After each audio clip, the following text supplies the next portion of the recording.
एक घने जंगल में एक छोटा सा पंछी रहता था। वह बहुत कमजोर था, लेकिन उसका दिल विश्वास से भरा हुआ था।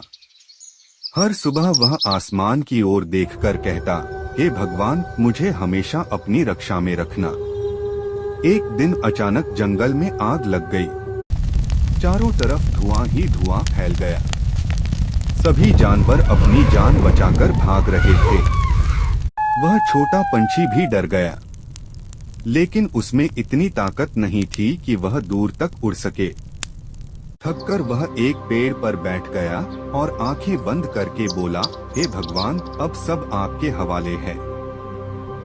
तभी अचानक तेज हवा चलने लगी। आसमान में बादल छा गए।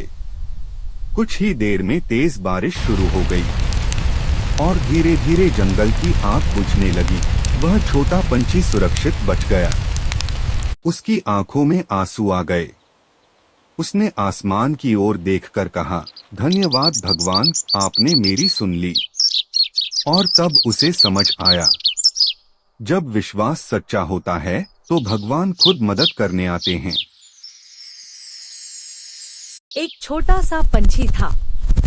वो हर दिन आसमान में उड़ता और खुश रहता था। एक दिन अचानक तेज तूफान आ गया।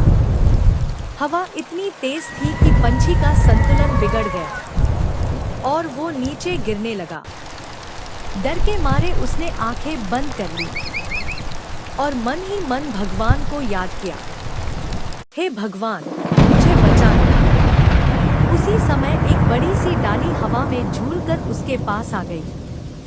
पंछी उस पर आकर टिक गया और उसकी जान बच गई। तूफान शांत हुआ और पंछी ने आसमान की तरफ देखकर कहा, भगवान, आपने मुझे बचा लिया। तभी उसके मन में आवाज आई, मैं हर बार तुम्हें बचाने नहीं आता, मैं तुम्हारे लिए रास्ता बना देता हूँ। कहानी प्यासे पंख और भगवान की कृपा। एक बार एक छोटी चिड़िया रहती थी जो रोज सुबह उड़कर पानी की तलाश में जाती थी। गर्मियों का समय था और जंगल में पानी लगभग सूख चुका था। एक दिन वह बहुत दूर तक उड़ती रही, लेकिन कहीं भी पानी नहीं मिला। थककर वह एक सूखी टहनी पर बैठ गई और बोली, हे भगवान, अब तो मुझसे उड़ना भी मुश्किल हो रहा है, कृपया मेरी मदद करें। इतना कहकर उसने हिम्मत नहीं हारी और फिर से उड़ने लगी। रास्ते में उसे एक छोटा सा टूटा हुआ घड़ा दिखा, जिसमें बस थोड़ी सी नमी बची थी। चिड़िया ने सोचा, इतने से पानी से क्या होगा, लेकिन फिर उसे भगवान पर भरोसा याद आया। वह पास के पेड़ से एक एक करके छोटे कंकड़ लाने लगी और घड़े में डालती गई। धीरे धीरे पानी ऊपर आ गया और वह अपनी प्यास बुझा पाई। पानी पीने के बाद चिड़िया ने आसमान की ओर देखकर कहा, धन्यवाद भगवान, आपने मुझे रास्ता भी दिखाया और हिम्मत भी दी।